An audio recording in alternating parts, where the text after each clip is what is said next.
दोस्तों, आज की क्लास में हम चैप्टर 8 को कंटिन्यू करेंगे। चैप्टर 8 का पार्ट 3 रहने वाला है और इस क्लास में हम पढ़ने वाले हैं टाइड्स के बारे में।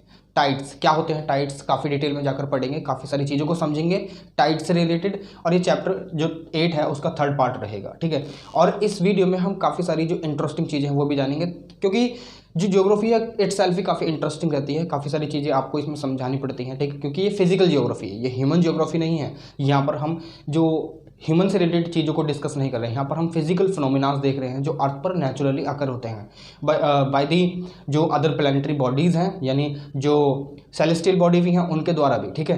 तो काफ़ी सारी चीज़ें आज हम इस जो क्लास में देखने वाले हैं।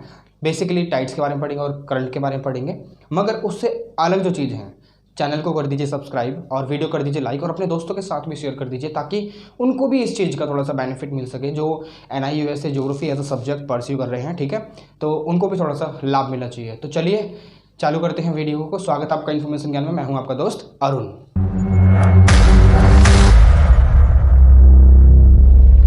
इससे पहले कि हम क्लास में थोड़ा सा आगे बढ़ें तो हम थोड़ी सी जो चीज़ें हमारी कल छूट गई थी उनको थोड़ा सा रेटिफाई कर लेते हैं और पढ़ लेते हैं दोबारा से। देखिए, कल मैंने आपको वेवलेंथ के बारे में बताया था। वेवलेंथ दो प्रकार की होती हैं, शॉर्ट और लॉन्ग। शॉर्ट यानी ये वाली, और लॉन्ग यानी वेवलेंथ लॉन्ग है ना। तो इनमें जो डिस्ट्रक्टिव वेवलेंथ होती हैं वो शॉर्ट वेवलेंथ होती हैं। डिस्ट्रक्टिव यानी जो सबसे ज़्यादा नुकसान पहुंचाती हैं, ठीक है। अब लॉन्ग वेवलेंथ जो होती हैं वो ज़्यादा डिस्ट्रक्टिव नहीं होती हैं, क्योंकि इनमें जो इंटेंसिटी होती है, इंटेंसिटी हाई होती है, हाई होती है। और इनमें जो इंटेंसिटी होती है लॉन्ग वेवलेंथ में, ये लो होती है, ठीक है। और जो इनकी ट्रैवल करने की जो कैपेसिटी है, ट्रैवल करने की जो कैपेसिटी है वो बहुत दूर तक, फारदेस्ट होती है। मगर इनकी जो ट्रैवल करने की कैपेसिटी है वो ज़्यादा दूर तक ये ट्रैवल नहीं कर पाती, ठीक है। क्योंकि मानकर चलिए ये एक पर्टिकुलर लैंड मास है, यहाँ पर अगर ये सी मान लीजिए, ओशन मान लीजिए कोई भी, ठीक है, ओशनिक बॉडी, ठीक है। अब यहाँ पर कोई भी एक पर्टिकुलर वेव जनरेट होती है, अगर ये यहाँ पर जनरेट हुई है तो ये अगर समुद्र के मतलब कोस्टल एरिया के जब से सबसे ज़्यादा नज़दीक है ना, वहाँ पर सबसे ज़्यादा नुकसान पहुँचाएगी in the form of tsunami, ठीक है, और अर्थक्वेक वगैरह। क्योंकि अर्थक्वेक जो इंटरनल एंडोजेनेटिक फोर्सेस होती हैं और टाइडल करंट होती हैं वही तो रिस्पॉन्सिबल होती हैं वेव्स को जनरेट करने में, ठीक है, जो समुद्र में वेव उठती हैं, ठीक है। अब वहीं पर अगर कोई भी करंट बहुत दूर उठी है तो वो यहाँ पर कोस्ट तक आते आते जो उसकी इंटेंसिटी है वो बहुत ज़्यादा लो हो जाएगी और वो लेस डिस्ट्रक्टिव हो जाएगी।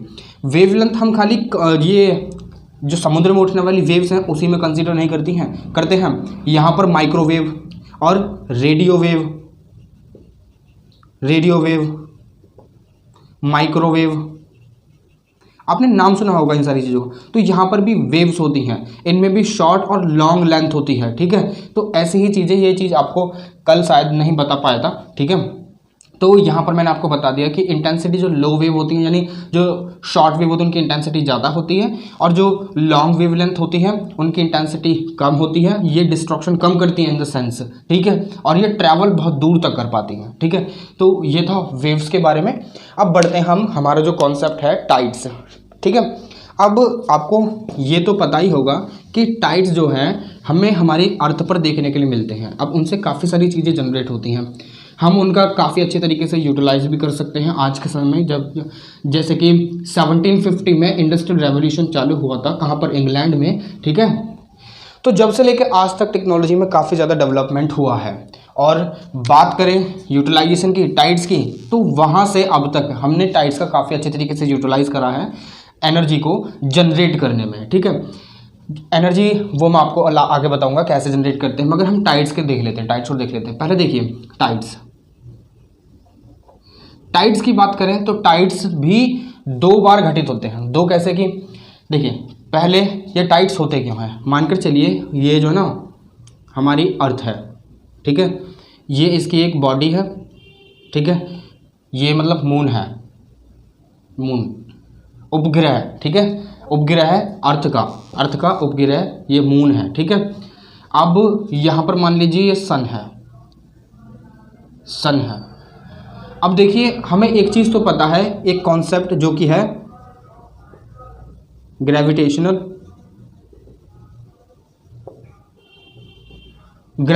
फोर्स। अब ग्रेविटेशनल फोर्स जो है वो अपनी तरफ को हर चीज़ को अट्रैक्ट करती हैं, ये तो चीज़ आपको पता ही है, ठीक है। जब ये चीज़ आपको पता है तो सन की जो अट्रैक्शन है, सन में भी ग्रेविटेशनल फोर्स है, वो भी अपनी तरफ काफ़ी सारी चीज़ों को अट्रैक्ट करता है। वहीं पर मून की भी कुछ ना कुछ अपनी ग्रेविटेशनल फोर्स होगी, ठीक है। अर्थ की भी कुछ ना कुछ अपनी ग्रेविटेशनल फोर्स होगी, ठीक है।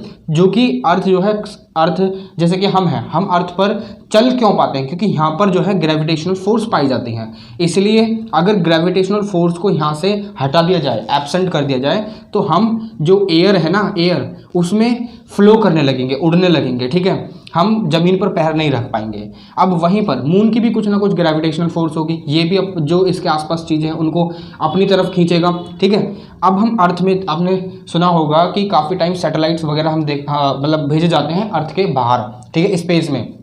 तो वो रिवॉल्व क्यों कर पाते हैं? वो इसलिए क्योंकि अर्थ जो है ना उन्हें अपनी तरफ अट्रैक्ट कर कर रखती है, और इसलिए वो उसकी मदद से रिवॉल्व कर पाते हैं अर्थ के चारों ओर, ठीक है।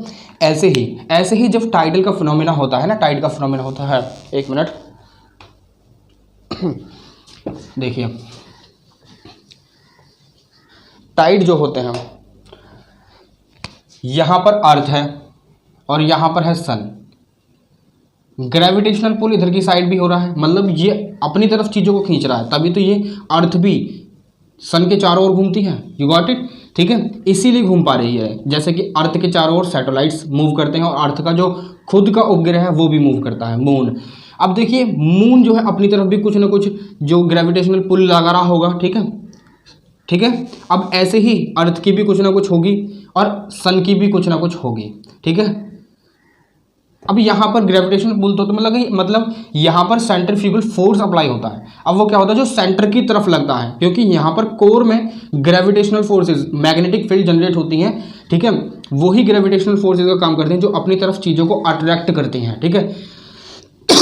अब यहाँ पर सेंट्रीफ्यूगल फोर्स क्यों अप्लाई होता है? क्योंकि ये जो सारी की सारी बॉडीज हैं वो रोटेट कर रही हैं, ठीक है। इसलिए वो हम फिजिक्स में पहुंच जाएंगे, वहां पर हमें नहीं जाना है। सिंपल याद रखिए कि ये जो चीज़ें हैं ना, हर चीज़ को अपनी तरफ अट्रैक्ट करती हैं। जब ये चीज़ अपनी तरफ अट्रैक्ट करती हैं, अब दूसरी चीज़ यहाँ पर ये पता है हमें कि अर्थ का जो है वो ऑलमोस्ट 79% जो लैंड मास है, अर्थ का जो मास है वो पूरा का पूरा तकरीबन 70% जो पूरा का पूरा अर्थ है वो वाटर से घिरा हुआ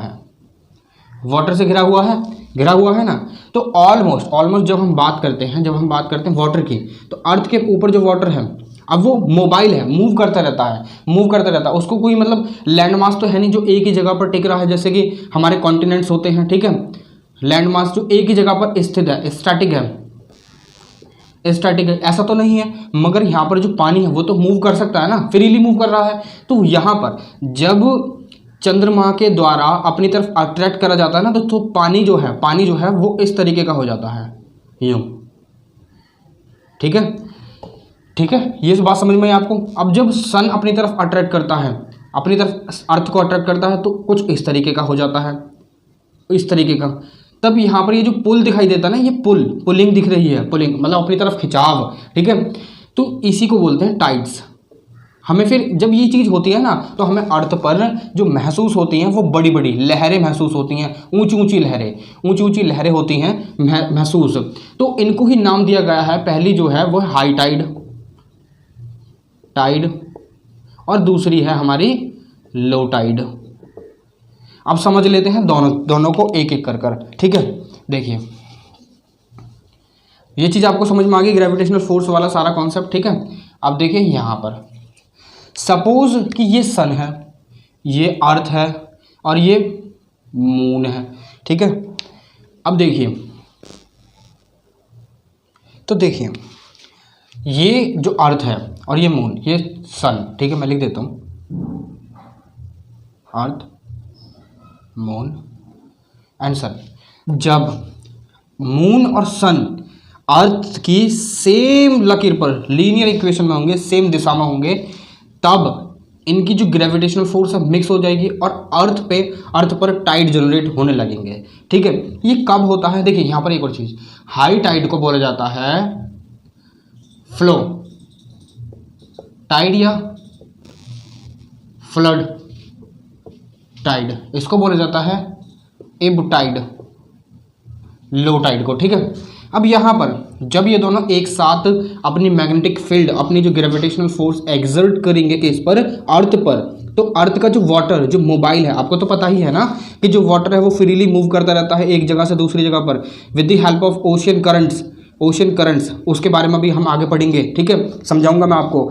तो यहाँ पर जब ये वाटर मोबाइल है, स्थिर नहीं है, स्टैटिक नहीं है, जैसे कि लैंड मास कॉन्टिनेंट्स हैं, तो वाटर जो है, वाटर को ये अपनी तरफ अट्रैक्ट करेंगे। क्योंकि वाटर अर्थ पर किस वजह से रुका हुआ है? वो इसलिए क्योंकि अर्थ जो है ना, वाटर में कुछ मास है, कुछ मतलब एक तरीके का वजन है, वेट है, तो उस वजह से उस वेट को अर्थ अपनी तरफ पुल करती है, अपनी तरफ खींचती है, अट्रैक्ट करती है, जिससे कि अर्थ की खुद की भी ग्रेविटेशनल फोर्स है, मैग्नेटिक फील्ड जब जनरेट करती है तो उससे ग्रेविटेशनल फोर्स जनरेट होती है, तो उससे ये वाटर को अपने साथ ही बनाए रखती है। बट जहां पर जब ये मून और ये सन दोनों एक ही लाइन में आ जाते हैं, ये अर्थ है, ये मून है, ये सन है, जब ये एक ही लाइन में होते हैं मून और सन, तो इनकी भी जो ग्रेविटेशनल फोर्स है ना, फिर ये ग्रेविटेशनल फोर्स इस पर एग्जर्ट करते हैं, इसको अपनी तरफ खींचते हैं, तो इससे एक पुल जनरेट होता है वाटर का, इस तरीके का जनरेट होता है। अभी ये इधर की साइड क्यों जनरेट हुआ? आप कहेंगे सर इधर की साइड तो हमने मान लिया कि यहाँ ये जनरेट हो रहा है, ठीक है, क्योंकि ये अर्थ जो ना, ये मून और सन अर्थ की इधर की साइड है। भाई अर्थ भी तो अपनी ही एक्सिस पर रोटेट कर रही है 23.5 डिग्री पर। जब ये 23.5 डिग्री पर रोटेट कर रही है तो इधर की साइड भी तो होगा, ये वाला हिस्सा घूमकर इधर आ जाएगा ना। तो इसीलिए ये जो फिनोमिना है ये महीने में 2 बार होता है, हाई टाइड और लो टाइड का, और दिन में 2 बार होता है। ठीक है, तो यहां पर आपको समझ में आया ये कौन से दिन होते हैं? ये अमावस्या और पूर्णिमा के दिन होते हैं, काली रात और ये उजियाली रात, डार्क नाइट और ब्राइट नाइट, तो ये इसी दिन होते हैं। समझ में आया आपको? तो ये जो पुल है ये इस तरीके का, ये जब होता है हाई टाइड, यहाँ पर हमेशा इस समय पर जब ये दोनों एक ही लाइन में होंगे, तीनों एक ही लाइन में, और अपनी एक ही तरफ पुल करेंगे सारी चीज़ों को, तो यहाँ पर हमेशा high tide, 1 minute marker change कर लेता हूँ मैं, ठीक है, हाई टाइड का जो फिनोमिना है ना वो हमें यहाँ पर देखने के लिए मिलेगा, ना कि लो टाइड का। ठीक है, अब लो टाइड के बारे में बात कर लेते हैं कि लो टाइड कब कब हमें देखने के लिए मिलते हैं। ये तो आपको समझ में आ गया कि टाइड जो है ना, इन दोनों की जो ग्रेविटेशनल फोर्स है, जब ये इस पर एक्सर्ट करते हैं तो ये अपनी तरफ खींचते हैं, ये दोनों अपनी तरफ खींचते हैं अर्थ की हर एक चीज को। तो उस समय पर हमें ऊंची ऊंची लहरें देखने के लिए मिलती हैं समुद्र में, एकदम हड़कंप समझता है समुद्र में, तो उसी को कहते हैं हम टाइड। ऊंची ऊंची लहरों को कभी नीचा, कभी ऊंचा, कभी नीचा, कभी ऊंचा। तो वो क्या होता, किस लिए होता है? जब ये दोनों मैग्नेटिक फील्ड यानी ग्रेविटेशनल फोर्स अपनी एक्सर्ट करते हैं इस पर। ठीक है, मैग्नेटिक फील्ड में भी तो एक तरफ अट्रैक्शन होता है, एक तरफ रिपल्सन होता है। ठीक है, अब अट्रैक्शन रिपल्सन जब होता रहता है ना, तो उसी से क्या होता है, टाइड जनरेट होते हैं, और ये हाई टाइड होता है, ना कि लो टाइड। ठीक है, अब लो टाइड के बारे में बात कर लेते हैं। कब होते हैं? अमावस्या के दिन होते हैं, पूर्णिमा के दिन होते हैं। अमावस्या काली रात और डार्क नाइट, पूर्णिमा उजियाली रात और ब्राइट नाइट। ठीक है, ये समझ में आ गया। चलिए अब मैं आपको लो टाइड के बारे में समझा देता हूँ कि लो टाइड कैसे फॉर्म होते हैं। ठीक है, जस्ट अ सेकेंड। तो लो टाइड के लिए यहाँ पर कुछ ज़्यादा बड़ा कॉन्सेप्ट नहीं है ये लो टाइड का।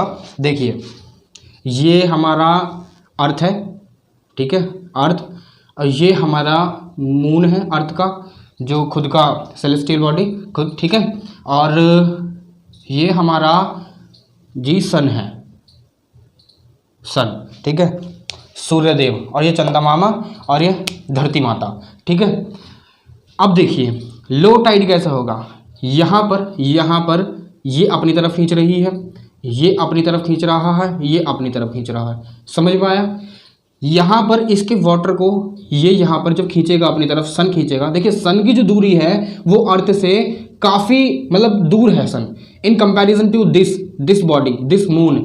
जब सन इससे दूर है, पृथ्वी से दूर है, इसके मुकाबले, चंद्रमा के मुकाबले, मून के मुकाबले जो सन है वो काफ़ी दूर है, तो ग्रेविटेशनल फोर्स ज़्यादा किसकी काम करेंगे? ऑब्वियसली मून की काम करेंगी। मगर जब सन है, सन तो काफ़ी बड़ा है ना मून से, ठीक है, जब सन काफ़ी बड़ा है, इसकी ग्रेविटेशनल फोर्स काफ़ी ज़्यादा हाई होती है, तो इसकी भी ग्रेविटेशनल फोर्स लाइक ये जो है ना 5% ग्रेविटेशनल फोर्स का यूज़ कर रहा है, ठीक है। अब वहीं पर ये जो सन है यहाँ पर ये 10% ग्रेविटेशनल फोर्सेस का यूज़ कर रहा है, ठीक है। ये 10% जो पावर है ना, पावर से अपनी तरफ अट्रैक्ट कर रहा है, और ये मून जो है 5% पावर से अपनी तरफ अर्थ को अट्रैक्ट कर रहा है, ठीक है। वहीं पर ये क्या होगा, अर्थ यहाँ पर जो सन की ग्रेविटेशनल फोर्सेस हैं, यानी जो पुल है अपनी तरफ, ग्रेविटी है, उसको अर्थ को अट्रैक्ट करने में 10% जब ये अट्रैक्ट कर रहा है तो काफ़ी लंबा रास्ता तय करना पड़ रहा है अर्थ की जो ग्रेविटेशनल फोर्सेस हैं, ठीक है, काफ़ी लंबा रास्ता तय करना पड़ रहा है। वहीं पर जो 5% ये है मून की, इसको कम रास्ता तय करना पड़ रहा है, कम दूरी तय करनी पड़ रही है। तो यहाँ पर मून की 5% और सन की 10% दोनों इक्वल हो जाएंगी, ठीक है, दोनों इक्वल हो जाएंगी। क्यों इक्वल हो जाएंगी? क्योंकि सन जो है वो दूर बेशक है मगर इसकी ग्रेविटेशनल फोर्सेस बहुत हाई हैं। मून बेशक पास में है मगर इसकी जो ग्रेविटेशनल फोर्सेस लो हैं, मगर ये नज़दीक है इसलिए सही काम कर रही है, ठीक है, और ये दूर है इसलिए थोड़ा सा दूरी पड़ रही है, मगर सही है, उतनी ही काम कर रही है जितना कि जो मून है अपनी तरफ अर्थ को अट्रैक्ट कर रहा है। तो इस समय पर जब सन अपनी तरफ कर रहा होता है और मून अपनी तरफ कर रहा होता है राइट एंगल 90 डिग्री के एंगल पर, ठीक है, जब ये वाला एंगल बनता है तो इस समय जो अर्थ फेस करती है ना, वो फेस करती है लो टाइड, यानी न्यूट्रलाइज हो जाती है। ये भी 5% और ये 10% दोनों इक्वल में आ जाते हैं, न्यूट्रलाइज हो गया। अर्थ पर जो लो टाइड है वो देखने के लिए मिलते हैं, ज़्यादा समुद्र में लहरें नहीं उठती हैं, इसी को बोलते हैं लो टाइड या एब टाइड। You got it? समझ में आया आपको? तो यही होता है लो टाइड का फिनोमिना, ठीक है। अब थोड़ी सी टाइड के बारे में थोड़ा सा और बातें कर लेते हैं, ठीक है। जैसे कि अगर टाइड की बात करी जाए, टाइड की अगर हम बात करें तो टाइड जो है जो दिन में 2 बार हमें देखने के लिए मिलता है, ठीक है। ये कहीं ना कहीं जो सी होता है यानी समुद्र जो होता है उसमें उथल पुथल मचा कर रखता है, समुद्र के पानी को एक जगह से दूसरी जगह ले जाएगा। और जो आपने देखा होगा जितने भी कोस्टल एरियाज होते हैं वहाँ पर हमें टाइडल जो फिनोमिनाज हैं वो काफ़ी ज़्यादा देखने के लिए मिलते हैं, इन द सेंस कि आप देखेंगे कि काफ़ी जो लहरें हैं उठ रही हैं और टकरा रही हैं कोस्टल एरियाज से। जब कोस्टल एरियाज से टकराती हैं तो पानी जो है वो कोस्टल एरियाज में ऊपर तक भी आ जाता है, कभी कभी सुनामी जैसा फिनोमिना भी बनकर आ जाता है, ठीक है। सुनामी तो आप जानते ही हैं, ठीक है। तो यही सारी चीजें हमें देखने के लिए मिलती हैं, ठीक है। ये चीज आपको समझ में आई? तो टाइड्स जो होते हैं उनके बीच में जो टाइम इंटरवल होता है ना, जैसे कि मानकर चलिए कि एक टाइड जो है ना आज 6 बजे आया है, 6 बजे आया, मतलब सिंपल यहाँ देखिए कि एक जो टाइड जो है वो दिन में ट्वाइस आते हैं, ट्वाइस इन अ डे, दिन में 2 बार, दिन में 2 बार हमें ये देखने के लिए मिलते फिनोमेना, यानी दोनों ही टाइड इब एंड फ्लो, ठीक है। इब तो जानते हो लो टाइड, फ्लो माने हाई टाइड, ठीक है। अब ये जो इब और लो है दोनों ही चीज़ें हमें दिन में 2 बार देखने के लिए मिलती हैं, ठीक है। मगर इनके बीच का जो इंटरवल टाइम होता है ना वो 12 घंटे 55 मिनट होता है, 55 मिनट, नॉट एग्जैक्टली 12 घंटे नहीं, 12 घंटे 55 मिनट। अगर एक टाइड आज 6 बजे आया है AM पर, तो अगला जो टाइड आएगा वो कब आएगा? अगला जो टाइड आएगा वो 12:13 पर आएगा, 12:13 पर PM पर आएगा, ठीक है। फिर इसके बाद जो अगला टाइड आएगा वो 6:25 पर आएगा AM पर, ठीक है। ये बात आपको समझ में आई, ठीक है। सॉरी 6:25 PM पर, PM, ठीक है, PM, पेरी मेरिडियन और एंटी मेरिडियन, ठीक है, पेरी मेरिडियन और एंटी मेरिडियन। तो यहाँ पर ये बात आपको समझ में आई। ये मानकर चलिए पहला जो टाइड आता है वो हमारा आया हाई टाइड, ये हमारा लो टाइड और ये हमारा फिर हाई टाइड। अब देखिए हाई टाइड और हाई टाइड के बीच में जो डिफरेंस है वो 12 घंटे 55 मिनट का, 55 मिनट का होगा, 55 मिनट, सॉरी 12 घंटे 25 मिनट, 25 मिनट, 12 घंटे 25 मिनट का डिफरेंस होगा, 12 घंटे 25 मिनट का डिफरेंस होगा। यहाँ से देखिए 13 मिनट यहाँ पर हो गई और यहाँ पर 6 से 6:25 तक, तो कितने हो गए, 12 घंटे 25 मिनट ही तो हो गए। तो यहाँ पर जो हमें डिफरेंस देखने को मिलता है ऑलमोस्ट 12 घंटे 25 मिनट का देखने के लिए मिलता है। अब मंथ में ऐसा भी होता है कि ये चीज़ आपको समझ में आ गई ना कि जो टाइड के बीच में डिफरेंस होता है वो 12 घंटे 25 मिनट का होता है और दिन में 2 बार टाइड आता है, ठीक है। एक पर्टिकुलर टाइड दिन में 2 बार आता है, ठीक है, हाई टाइड, जैसे कि मैंने अभी आपको एग्जांपल दिया। अब देखिए एक मंथ है, ये मंथ है, एक मंथ में जो टाइड है एब टाइड वो 2 बार हाई होगा, ठीक है, और जो हमारा फ्लो टाइड है वो 2 बार लो होगा, ठीक है। ये चीज आपको समझ में आ रही है?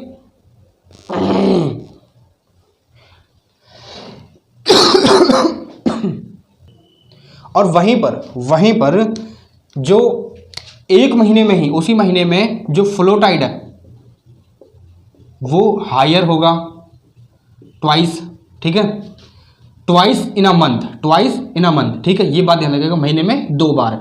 और जो एब टाइड है वो भी जो 2 बार एक महीने में लो होगा। तो ये सारी चीजें होती हैं किन की वजह से, ग्रेविटेशनल पुल, सन की और मून की, ठीक है। ये समझ में आया आपको, सन की और मून की वजह से।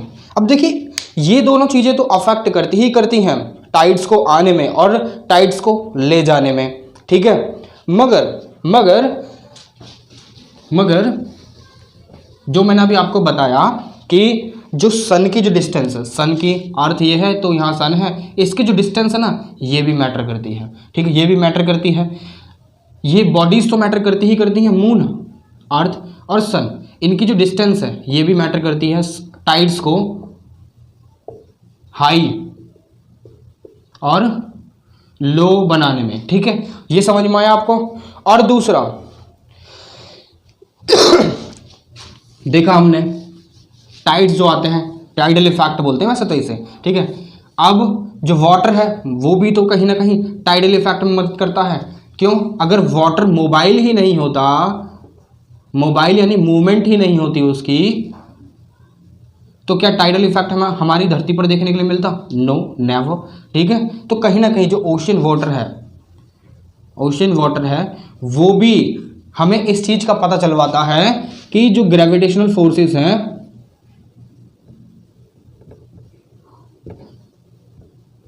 वो एग्जिस्ट करती हैं,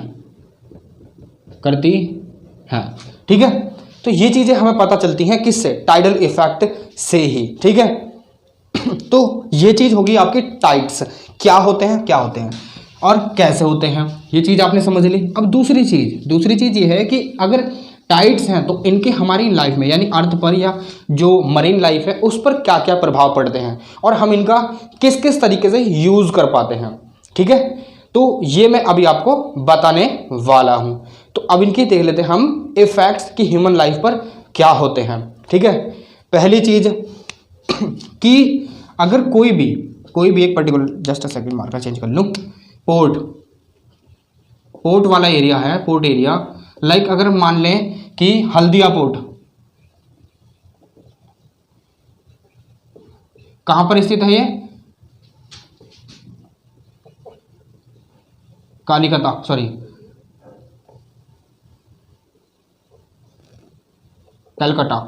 कलकत्ता में स्थित है, ठीक है। अब ये जो हल्दिया पोर्ट है ये हुगली रिवर पर स्थित है, अब ये हुगली रिवर पर तो स्थित है, मगर हल्दिया पोर्ट जो है वो तो फिर जो वेस्ट बंगाल है उसमें अंदर जाकर पड़ती है ना, ठीक है, क्योंकि हुगली रिवर तो अंदर से आ रही है। तो ये हल्दिया पोर्ट जो है वो अंदर की साइड पड़ती है, इनसाइड पड़ती है। अब जब देखिए मैं आपको एक मैप बनाकर दिखाता हूं, ये वाला कुछ एरिया है, ठीक है, यहां पर अंदर की साइड पड़ती है, ये समुद्र है, अरेबिया, बे ऑफ बंगाल है ये, ठीक है। अब यहाँ पर ये अंदर की साइड पड़ रही है हल्दिया पोर्ट, तो ये हुगली रिवर पर है, हुगली रिवर पर है, Hooghly river bay of Bengal से मिल रही है। अब जब हुगली रिवर ऊपर से आ रही है तो अपने साथ कुछ कोरस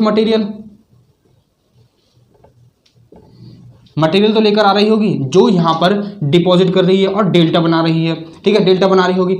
मगर जब डेल्टा होगा तो ये पोर्ट किस काम के, तो यहाँ पर शिप तो क्या नाम है ट्रैवल ही नहीं कर पाएंगे अंदर की साइड, तो यहाँ पर आता है काम टाइड्स का, टाइड्स का काम आता है। टाइड्स क्या करते हैं, जब ऊंची ऊंची लहरें उठती हैं ना, तो रिवर के द्वारा जितने भी लेकर आया गया मटेरियल जब वो मुहाने पर समुद्र के साथ मिलती है और वहाँ पर डिपॉजिट करती है ना, तो टाइड्स के द्वारा उन्हें इरोड कर दिया जाता है, इरोड कर दिया जाता है और उसे समुद्र की लहरों में अंदर की साइड ले जाकर अबाइसल प्लेन कॉन्टिनेंटल शेल्फ पर ले जाकर डिपॉजिट कर दिया जाता है, ठीक है। तो ऐसे ही टाइड्स जो है ना कहीं पोर्ट्स का जो ट्रैवल है, पोर्ट्स की जो सहूलियत है उसको बरकरार रखते हैं और पोर्ट्स के साथ जितने भी आवागमन होता है ना उसको मेंटेन करने में मदद करते हैं, ठीक है। अगला एग्जाम्पल जो है वो लंदन का है। जो लंदन पोर्ट है वो भी तो जो है थेम्स रिवर पर स्थित है। अब थेम्स रिवर भी तो डेल्टा बनाती है, मगर वहीं पर टाइड्स जो है वो काम करते हैं डेल्टा को इरोड करने का। तो जब डेल्टा इरोड हो जाता है तो शिप्स का जो ट्रैवल है वो आसान हो जाता है और वो ट्रैवल कर पाते हैं एक जगह से दूसरी जगह पर, ठीक है। अब हम टाइड्स को जो है ना काफ़ी प्रकार से इलेक्ट्रिसिटी जनरेट करने के लिए भी यूज़ करते हैं। सपोज ये कोस्ट है, ये कोस्ट है, ठीक है। अब यहाँ पर समुद्र है, यहाँ पर थोड़ा सा अलग से बनाता हूँ, ठीक है, ताकि आपको सही से समझ में आए। ये कोस्ट है, समुद्र है ये, ठीक है, ये समुद्र है। यहाँ पर टाइडल इफेक्ट हो रहा है, हाई टाइड मान लीजिए, हाई टाइड है। अब ये हाई टाइड, यहाँ पर वेव आई तगड़ी सी, बहुत तगड़ी। अब यहाँ पर जो है हमने एक मशीन स्थापित कर दी, जनरेटर जिसे हम बोलते हैं, जनरेटर जिसे बोलते हैं, और गड्ढा सा बना दिया। गड्ढा सा बनाने के बाद हाई टाइड आई, यहाँ पर प्रेशर क्रिएट करा, पानी नीचे गया, पानी की सहायता से जो ये गड्ढे के अंदर टरबाइन लगी है ना, टरबाइन पंखा जो लगा है वो पानी की सहायता से मूवमेंट करना चालू कर देगा। जब ये मूवमेंट करना चालू कर देगा ना, तो यहाँ पर जब मूवमेंट होगा तो जो जनरेटर है वो जब घूमेगा तो वहां से हमें इलेक्ट्रिसिटी जनरेट होती हुई दिखेगी, जनरेट होती हुई हमें इलेक्ट्रिसिटी दिखेगी। तो हम टाइड्स की सहायता से इलेक्ट्रिसिटी भी जनरेट करते हैं, ठीक है, जो कि एक तरीके से हाइडल पावर का नाम हम इसे देते हैं, ठीक है। विद द हेल्प ऑफ हम वाटर से हम इलेक्ट्रिसिटी जब जनरेट करते हैं तो ये ग्रीन इलेक्ट्रिसिटी हो जाती है, ग्रीन इलेक्ट्रिसिटी, ठीक है। तो इतनी बात आपको समझ में आई। अगर कोई भी दिक्कत आती है आपको यहाँ तक तो आप मुझसे कमेंट बॉक्स में कमेंट कर पूछ सकते हैं, ठीक है। अगला जो टॉपिक आपका आता है वो आता है करंट। अभी फिलहाल के लिए इस वीडियो में इतना ही। अगर आपने चैनल को सब्सक्राइब नहीं करा तो सब्सक्राइब कीजिए। नोट्स आपको टेलीग्राम चैनल पर प्रोवाइड कर दिए जाएंगे। ऑफलाइन क्लासेस भी अवेलेबल हैं, आप मुझसे व्हाट्सएप पर पूछ सकते हैं क्या क्या चीज़ें क्या क्या नहीं है, ठीक है, वो सारी चीज़ें मैं आपको बता दूंगा। बट जो नंबर है वो कम्युनिटी सेक्शन में दिया हुआ है, वहाँ से आप मुझे कॉन्टैक्ट कर सकते हैं। तो अभी फिलहाल के लिए इस वीडियो में इतना ही। अपने दोस्तों के साथ भी शेयर कर दीजिए। आपसे फिर मुलाकात होगी एक और नई वीडियो, एक और नई इन्फॉर्मेशन और एक और नई जानकारी के साथ। तब तक के लिए जय हिंद।